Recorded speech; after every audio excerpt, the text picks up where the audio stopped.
Hi, my name is Bente, I'm the Norris Witch, and today we're going to be talking about dirts and how they are used in witchcraft and Trolldom and probably also other folk magic traditions.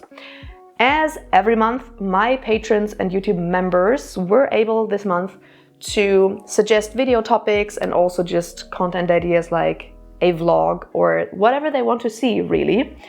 And they were voting on it, and dirts in witchcraft and Trolldom won as a suggested topic. They can do that every single month, so in case you are interested in kind of influencing what I upload, then make sure to check out my Patreon and my YouTube membership. Yeah, with that being said, let's talk about dirts.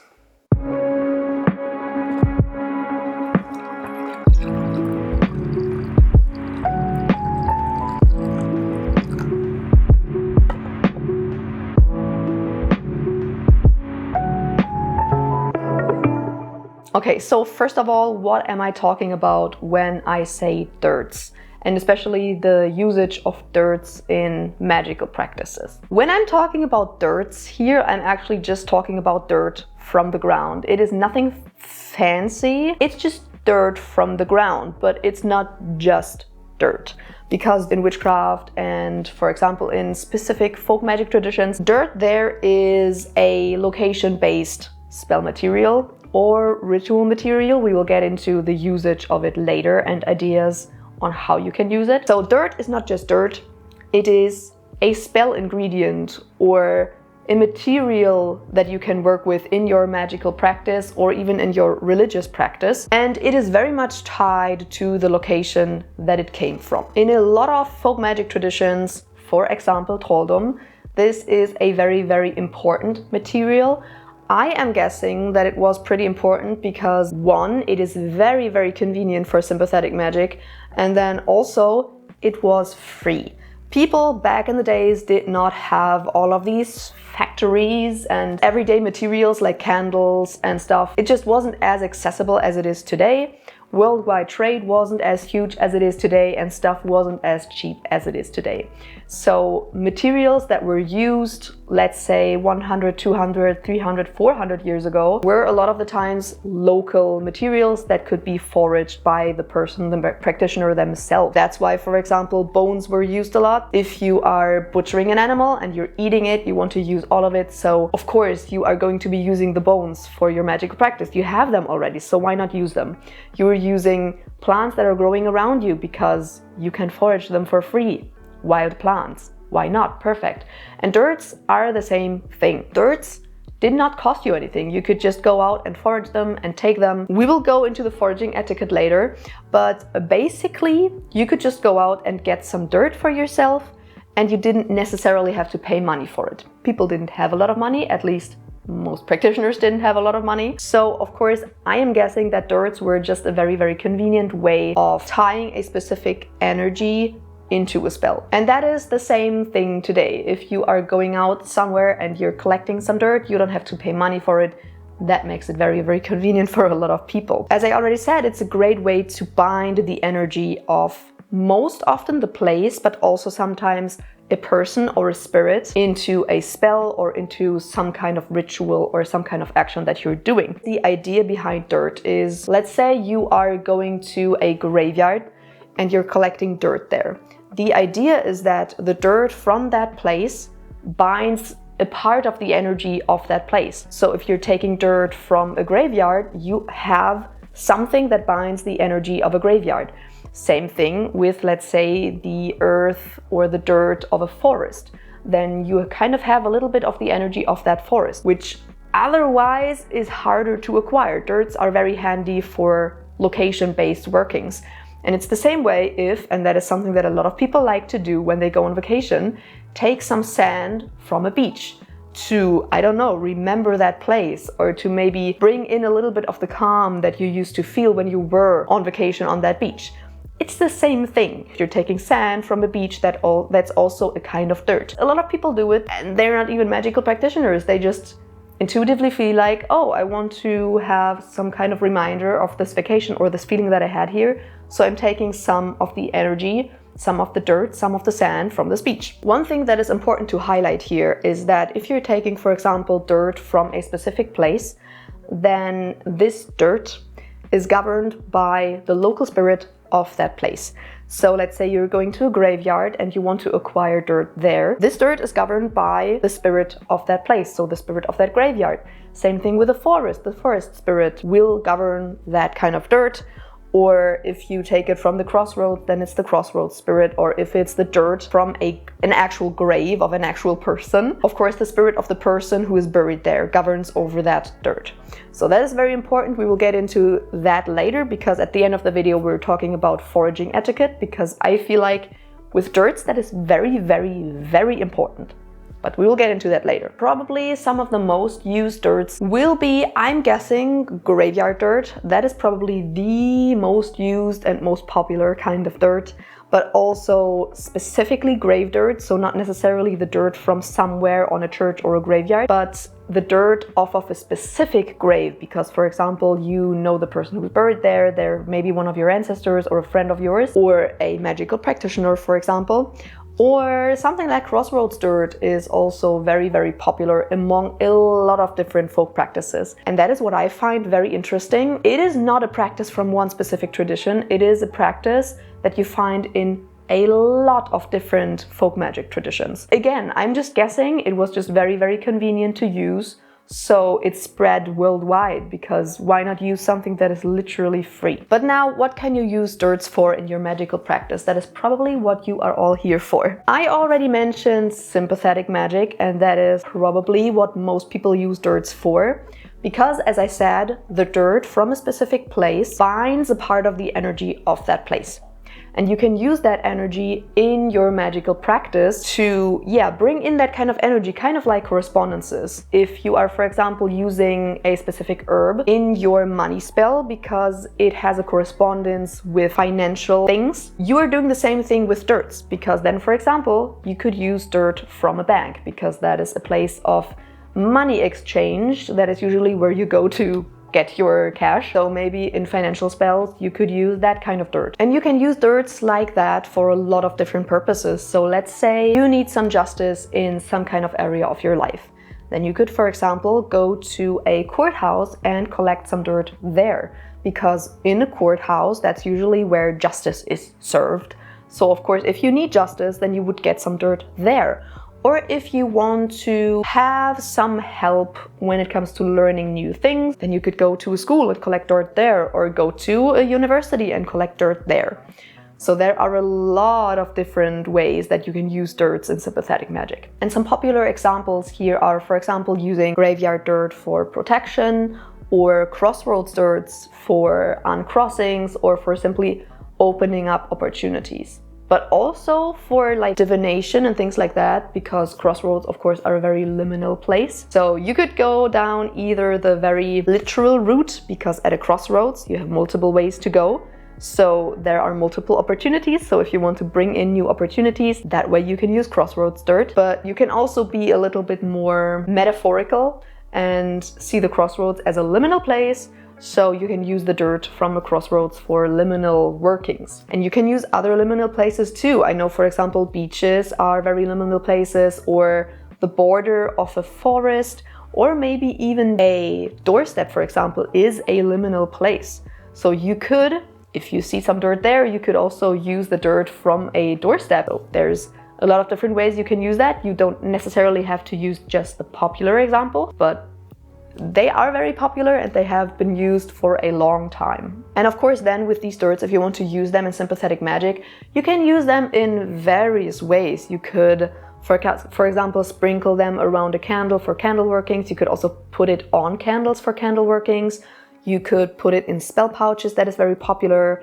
You could even put it in powders, as long as you don't plan on ingesting those powders. So basically anything where you use physical components and you would, for example, use herbs in, you can use dirts in as well, as long as you don't want to consume them, of course. And I know sometimes dirts are even used in incenses. I wouldn't necessarily do that, because you never know what exactly is in the dirt. And if you put it on fire, then you never know what's in the smoke. So I wouldn't necessarily do that, especially if you want to use the incense inside. But I know it has been done in specific folk magic traditions. I don't know if I would necessarily do that nowadays. Doesn't seem very safe to me. And I mean, of course, you can also use dirts by themselves. If you know how to use powders, for example, if you want to sprinkle them somewhere or something, you can do the same thing with dirts just on their own. So for example, gathering graveyard dirt and sprinkling that on, like either around your home or your property, or sprinkling it on your doorsteps. That is something very, very popular to do for protection. And here the dirt is just used on its own. So you don't have to put it in a powder or into something bigger. You can just use the dirt on its own. Something that I kind of feel like is less popular today in modern witchcraft than it was maybe 100 years ago or something in specific folk magic traditions. Trolldom, definitely, for sure, is using dirt as a tag lock. For example, you could, instead of collecting dirt from a specific place, you can also collect dirt from a place where a person has either walked, so specifically dirt from someone's footprint, or from under their bed, or if they're always working in the same place, then maybe using some dirt from their workplace or dirt from their doorstep, so somewhere where they're living. So using dirt that is kind of bound to more to a person than to a place specifically. This is a way to use dirt as a tag lock. And then of course, if you want to, you can use it for baneful magic, for example. You can use it to curse them, you can use it to dominate them, especially if you use it from under their footprint. This is very, very popular for domination magic, for various kinds of baneful magic. And sometimes this was even done with the dirt from someone's grave, kind of haunt them in the afterlife. I don't necessarily say do that, but it is something that has been done. I would more so say take dirt from the grave of one of your ancestors, to use it to call them in, for example, or to ask them for help, or to use it in protection, something like that. That's a little bit nicer than trying to curse someone in the afterlife. That is a little bit rude to me. I mean, they have already passed, so it doesn't necessarily feel like you need to curse them afterwards. And then going into that, dirts can, of course, also be tied to a specific spirit. So I already talked about the local spirits and their role in like local dirts. But if you, for example, as I said, take dirt from someone's grave, then of course you're kind of taking a little bit of the energy of that spirit with you. And you can do similar things if you collect dirts from holy places, from, again, burial sites. Doesn't necessarily have to be a modern grave, but other burial sites, that can be done, or from ritual places or cult places. So if you're going to a, let's say, a ritual place or a temple, and you know this is a place where a specific deity or even an entire pantheon of deities or a specific group of spirits has been venerated a lot and maybe even called in a lot, then you can collect dirt from there and use that to evoke those spirits or deities, or use it on an altar for them, or kind of incorporate it in some way into your veneration practice. That is something that I definitely want to do more of, but well, you have to go to those places first to be able to do that. And that hasn't happened for me yet, but maybe at some point. And yeah, lastly, these dirts and the places that you are collecting dirts from can be very, very specific. I already talked about someone's footprint, that is very specific, but depending on the tradition that you're working in, you can use it in various ways. So for example, in Trolldom, something that you can work with is the directions. So for example, collect dirt from south of an earthbound rock, or maybe collect dirt from around a north flowing stream. If you are working in a specific tradition, then you probably know the places of power. And depending on the places of power in your tradition, of course, where you are kind of getting your dirts from, that will highly depend, and it can get very, very, very specific and very niche.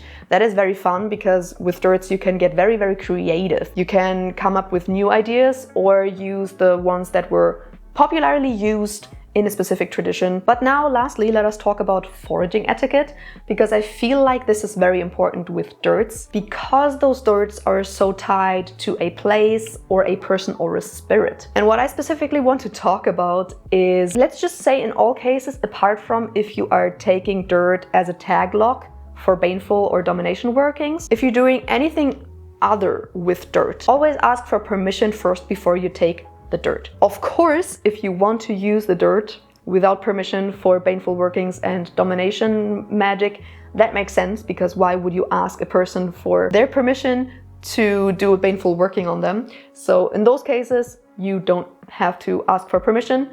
Actually, it does not make sense to ask for permission here, but in all other cases, always ask for permission before you get the dirt. I already said the local spirits are governing over the dirt, but sometimes it's also the spirit of a dead person who governs over their grave dirt, for example. So if you're going there and you want to get some dirt, don't just sit down, take dirt, bottle it, and walk away. If you do that, you can anger the spirit quite a lot. And this is not fear-mongering, this is actually what can happen, because this is very, very disrespectful. You're literally taking something from their home. Just imagine someone walking into your house, taking something and leaving without asking you for permission, without asking for you to open the door. They're just walking in and taking something. They are a thief. And you're literally doing the same thing if you're walking onto a graveyard, taking dirt and leaving, without saying hello, without introducing yourself, without talking to the spirit first, without, let's say, giving an offering in exchange. So this is very, very important. You don't necessarily have to have a years-long relationship to the spirit that you want dirt from, but at least go there, introduce yourself, tell them what you want to do with the dirt, ask for permission, and if the spirit says no, walk away. Go somewhere else, take dirt from a different place. If they say no, that is a no. But if they say yes, perfect. And I mean, of course, you can bribe the spirit a little bit. You can give a grand offering if you've never been there. You can try to make friends with them first and try to be very, very respectful. Give a little bit of an offering, introduce yourself. And then if they say yes, then you may take the dirt. And then it is completely risk-free because you have their permission. I just want to make sure that everyone knows, don't just take dirt without permission. Not a good idea. It's kind of the same thing as when you're foraging for plants. You're also not just going into a forest, taking the plants and leaving without asking. You are asking first, I hope, before foraging plants. And it's the same thing with dirts. Just because it's like monetarily free doesn't mean that you can literally just take it and walk away. And then one last thing, I would say if the dirt is not dry, if it's a little bit moist, I would recommend you bake it in the oven on like low temperature for some time to completely dry it out. You can also just like spread it out on parchment paper or something and let it dry out that way for some time. In the oven it's just quicker and it also kills some bacteria. If you want to bottle the dirt afterwards, after collecting, make sure it's completely dry, otherwise it could mold. You don't want that. I mean, if you want to use it for painful magic, then maybe that would even make sense, but in most cases you don't want your dirt to mold. So make sure it's definitely dry before you bottle it up. And with that being said, that is everything that I wanted to cover about dirts. I hope that this was helpful. I hope this inspires you to use more dirts in your magic. It is extremely fun and a very, very creative thing to work with. Yeah, I hope you enjoyed this video. If you did, make sure to subscribe and give a thumbs up and ring the bell down below so that you're notified whenever I upload a new video. If you want to keep up to date with my shenanigans, I am planning on posting more on Instagram these days, so you can check that out. And in case you want to support this channel, then make sure to check out my Patreon or my YouTube membership. And I will see you in another video. Bye!